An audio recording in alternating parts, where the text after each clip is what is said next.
Mais uma vez, uma boa noite a todos e todas vocês.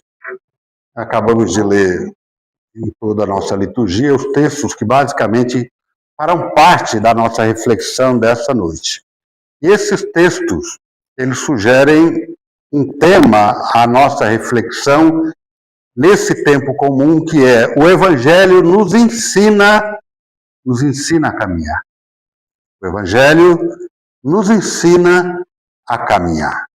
E os caminhos do reino em meio a fragilidades da nossa vida. E essa vai ser a nossa reflexão. O texto base é o texto do Evangelho de Mateus, no capítulo 9, que nós lemos, tendo as duas ênfases. A primeira ênfase é sobre Jesus sentando à mesa com publicanos e pecadores, no caso, um cobrador de imposto. E o segundo texto que nós vamos ressaltar na nossa reflexão se encontra a mulher que estava há 12 anos com hemorragia.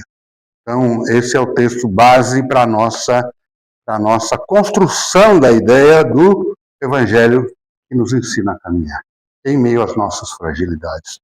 Isso também tem 3 textos que são textos de suporte, ou textos auxiliares, não menos importantes. Cada um desses textos daria um sermão próprio para cada uma dessas reflexões. É o capítulo 12 do livro de Gênesis. Quem lembra do capítulo 12 do livro de Gênesis é Abraão sai da sua terra. A ordem de Deus para Abraão sair. Depois nós temos o livro de Oséias, no capítulo 6. Oséias, para quem não lembra, foi um profeta do norte, de Israel. E o profeta Oséias, ele tem a célebre frase no capítulo 6, eu quero cultos que não sejam sacrificiais.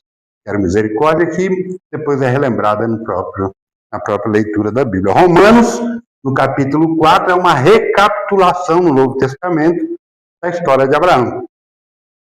A importância de ser justificado pela fé. Essa é a tese central do livro de Romanos. E também o Salmo 33, que diz que Deus cuida do povo na sua história e nas suas fragilidades. É um salmo de louvor, atribuído a Davi, mas ninguém prova isso. É um salmo que fazia parte do culto do Antigo Testamento, principalmente nos tabernáculos. Bem, celebrar o tempo depois do Pentecostes é recordar a experiência do Espírito Santo, que não termina no extraordinário do vento e do fogo. Depois de Pentecostes, começa a caminhada concreta da fé dentro da história humana, com suas fragilidades, conflitos, medos e também as esperanças. Pentecostes não produz apenas experiências espirituais. Pentecostes forma uma comunidade. Pentecostes forma um povo. O Espírito Santo reúne homens e mulheres diferentes, cria comunhão onde havia dispersão e inaugura uma comunidade chamada a viver segundo a lógica, a razão do reino de Deus. É assim que os primeiros sinais da nova criação começam a aparecer dentro da própria história. Essa nova criação nasce da ressurreição de Cristo e continua sendo testemunhada pelo Espírito Santo na vida da comunidade. Os textos desse domingo revelam justamente esse caminho. Abraão é chamado a deixar a segurança do controle para confiar na promessa de Deus. O profeta Oséias denuncia uma religião que preservava ritos, mas perde a compaixão, perde a misericórdia. Jesus senta-se à mesa com os excluídos e devolve dignidade àqueles que haviam sido empurrados à margem, excluídos da sociedade. Paulo proclama uma esperança que permanece viva mesmo quando tudo parece encerrado. Vivemos em uma sociedade marcada por quê? Por ansiedade, pelo medo, pela competição.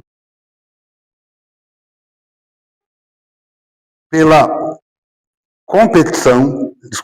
pela dificuldade de construir vínculos e vínculos duradouros.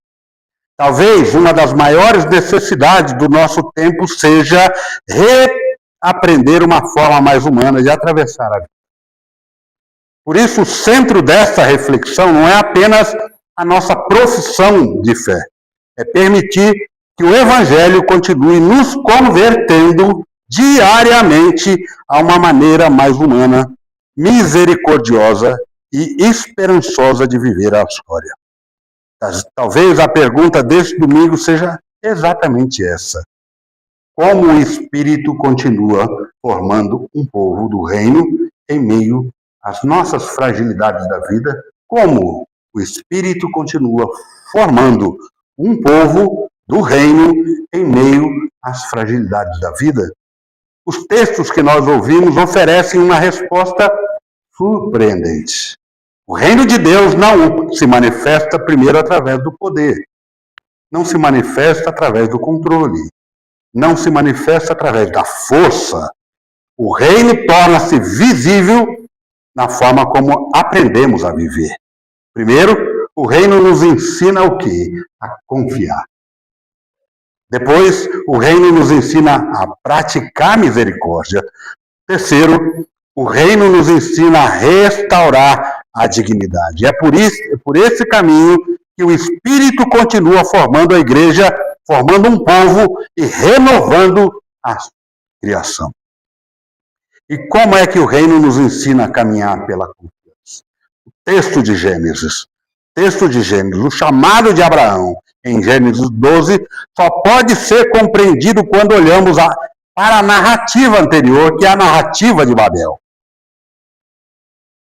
Vinde, edifiquemos para nós uma cidade e uma torre cujo topo chegue até os céus e tornamos célebre o nosso nome. Essa é a narrativa de Babel no Gênesis, capítulo 11, capítulo imediatamente à reflexão anterior do livro de Gênesis. A lógica de Babel é o que era?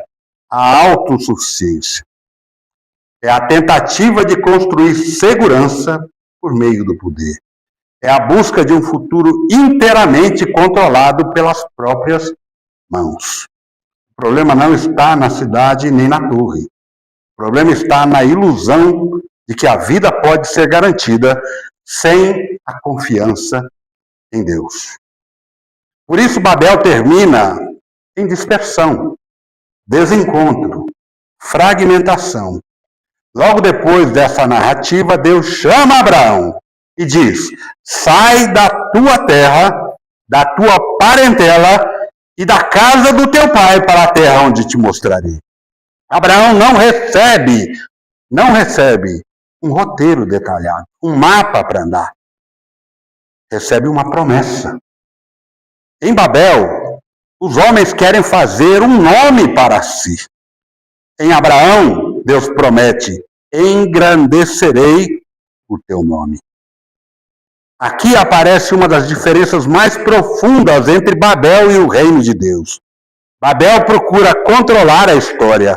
O reino aprende a caminhar dentro dela. Babel nasce do medo. O reino nasce da confiança. Babel produz a competição. O reino produz a comunhão. Babel concentra. O reino reparte. Babel ergue uma torre para si. O reino torna-se bênção para todos e todas. Em ti serão benditas todas as famílias da terra. Abraão não é chamado apenas para salvar a própria vida. É chamado para tornar-se bênção. O reino de Deus sempre nos conduz para o nosso próximo. Em Jesus Cristo vemos plenamente esse caminho, pois o Filho de Deus não veio para ser servido, mas para servir e dar a vida por muitos. O reino não nasce da autossuficiência, nasce da confiança que abre espaço para a comunhão. Por isso, onde Babel dispersa, o Espírito reúne. Onde Babel fragmenta, Deus começa a formar um novo povo. Mas com essa comunhão se torna visível na vida concreta de cada um e cada uma de nós. Como sabemos que o reino não é apenas uma ideia, mas uma realidade em formação na nossa vida e na vida da nossa comunidade? O profeta Oséias oferece uma resposta simples, mas uma resposta extremamente profunda.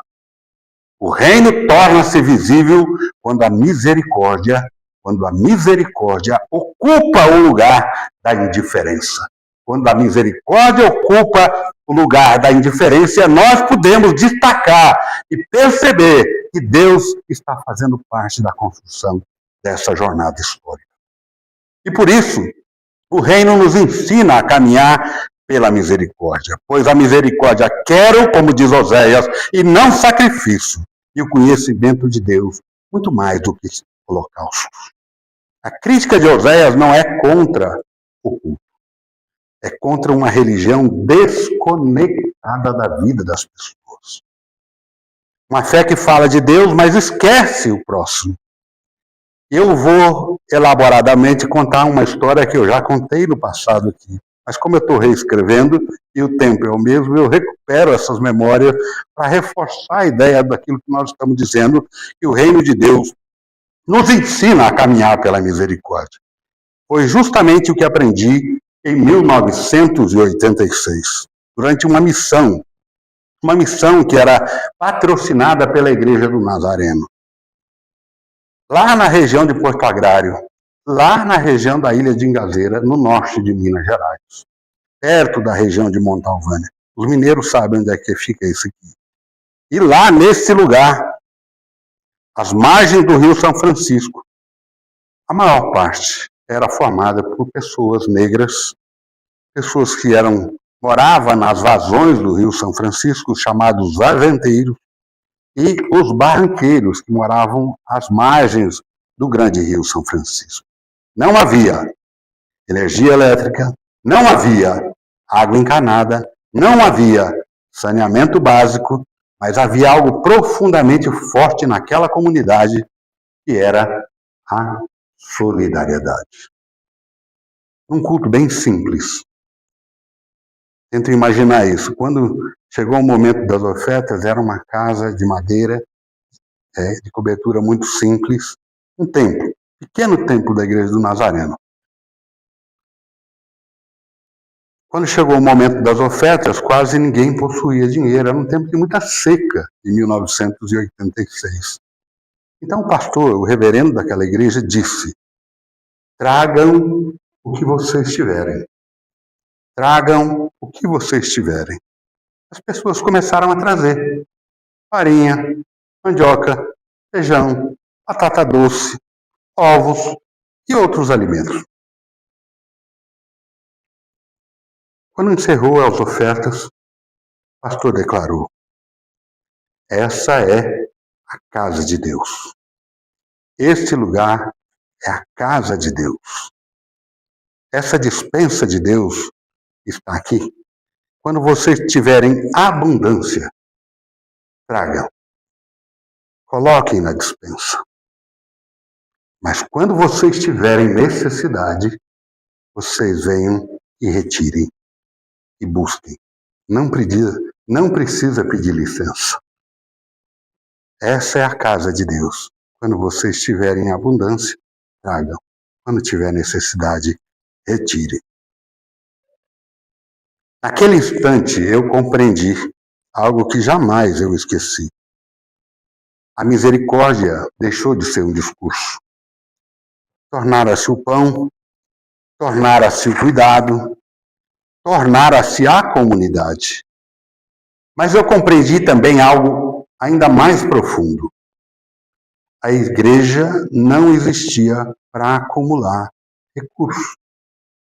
Para que a igreja existia? Para preservar a vida. Ali compreendi que a igreja não é um lugar, apenas um lugar onde se fala sobre o Evangelho. É uma comunidade chamada a tornar visível, testemunhal a presença e o cuidado de Deus. Naquela pequena despensa de Deus era muito mais do que um lugar para guardarmos alimento. Era uma maneira concreta de afirmar que ninguém precisaria atravessar sozinho ou sozinha os tempos de necessidade. Talvez seja exatamente isso que acontece quando o Espírito forma uma comunidade. Um pouco deixa de ser apenas meu, torna-se um dom, torna-se um cuidado, torna-se uma responsabilidade compartilhada. Naquele pequeno ponto de missão às margens do São Francisco, eu vi algo que se parecia muito com o reino de Deus. Não porque a pobreza tivesse desaparecido, não porque todos os problemas tivessem sido resolvidos, mas porque a comunhão era mais forte do que a escassez. Sempre que a vida é repartida, o pão é compartilhado e a dignidade é preservada, o reino torna-se visível. São pequenos sinais da nova criação de Deus. São pequenos sinais da nova criação de Deus. E Deus já começou a realizar no mundo. Mas a misericórdia sempre levanta uma pergunta: quem é que precisa dela? Quem costuma permanecer invisível aos olhos da sociedade e até da religião? É exatamente aí que encontramos Jesus em Mateus capítulo 9. O reino de Deus nos ensina a caminhar restaurando a dignidade das pessoas. Quando chegamos a Mateus 9, encontramos Jesus sentado à mesa com cobradores de impostos e pecadores. Isso provoca um escândalo, porque na mesa, quando você convida, naquele tempo, era dizer que você pertencia. Jesus estava sentado com publicanos e pecadores, dizendo: eles têm o meu pertencimento. Sentar-se à mesa com alguém significa reconhecê-lo como digno de convivência, cuidado e comunhão. Então Jesus responde: ide e aprendei o que significa misericórdia, quero e não holocaustos, reproduzindo a tese de Oséias. Mas não apenas com palavras, todos esses fatos, com a sua própria vida. Com a sua própria vida. A mulher que tinha hemorragia sofria faziam 12 anos, segundo Levítico 15, era considerada ritualmente impura, excluída. Isso significava exclusão religiosa, social e também comunitária. Era uma mulher em uma sociedade patriarcal, era doente, era considerada impura. Durante 12 anos carregou não apenas uma enfermidade, mas também o peso da vergonha, do isolamento e da invisibilidade. Quando ela toca em Jesus, algo extraordinário acontece. Extraordinário, Jesus para. Num mundo marcado pela pressa, ele interrompe o caminho para enxergar uma pessoa. E a chama de filha. No capítulo 9, no versículo 22. Esta palavra muda tudo. Muda tudo. Jesus não devolve apenas a saúde, como devolve a dignidade, devolve o pertencimento, devolve a humanidade. E é isso, exatamente isso, que o reino de Deus faz. Quando Jesus devolve a dignidade àquela mulher, não está apenas resolvendo um sofrimento individual. Ele está oferecendo um sinal ao mundo que Deus deseja que se manifeste, fazendo ser um sinal de Deus no mundo, na vida de uma pessoa. O vislumbre da nova criação. Um mundo que ninguém seja descartado, invisibilizado ou excluído da comunhão. O reino anunciado por Jesus não nasce do triunfo do poder, nasce do caminho da cruz e nasce do caminho da ressurreição. O mesmo Cristo que acolhe a uma mulher excluída é aquele que caminhará até a cruz carregando sobre si a dor, a rejeição e o sofrimento. Na cruz, o reino não abandona o mundo ferido, assume sobre si suas feridas para abrir um novo futuro. Mas a cruz não possui a última palavra.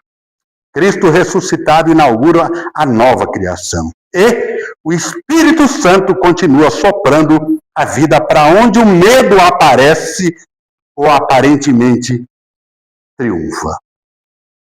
Continua produzindo comunhão onde existe exclusão, o Espírito continua despertando esperança onde existe desalento, continua restaurando a humanidade onde a vida foi ferida. Mas como continuar caminhando quando essa realidade continua marcada por sofrimento, medos e incertezas?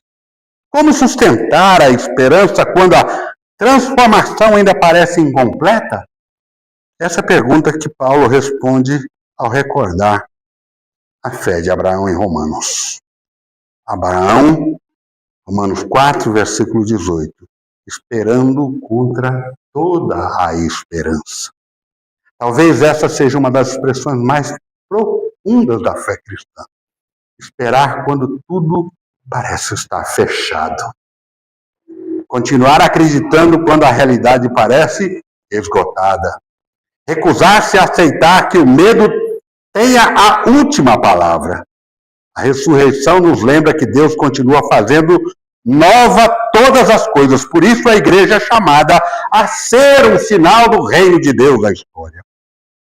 Uma comunidade onde haja acolhimento, onde haja misericórdia, onde haja dignidade, onde haja esperança. Se Babel representa a humanidade organizada pelo medo, o reino revela a humanidade renovado pela coragem do Espírito.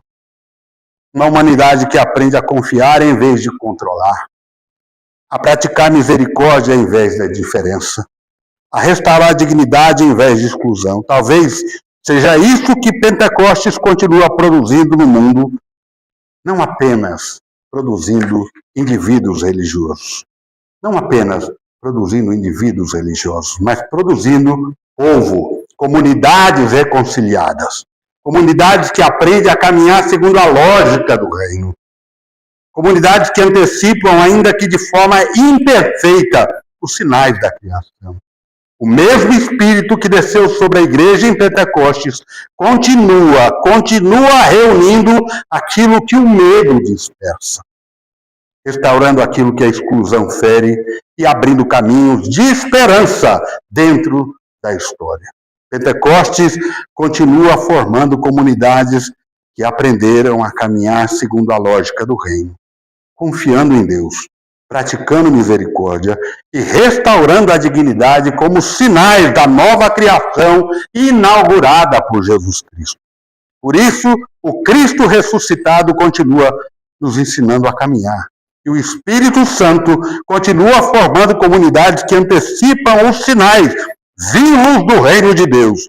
Estamos construindo torres para controlar a nossa vida ou estamos aprendendo a caminhar com Deus, tornando-se bênção, misericórdia, esperanças para o nosso próximo? Por isso, nesse período, o Evangelho nos ensina a caminhar. O ensino a caminhar em meio às fragilidades do reino. Que Deus nos enriqueça com a sua presença e nos desafie a coragem do Espírito para continuar salvando as vidas nesse mundo, dando dignidade, tendo misericórdia e trazendo esperança. Que Deus nos enriqueça e nos faça a comunhão viva do seu reino nesse mundo. Deus nos abençoe.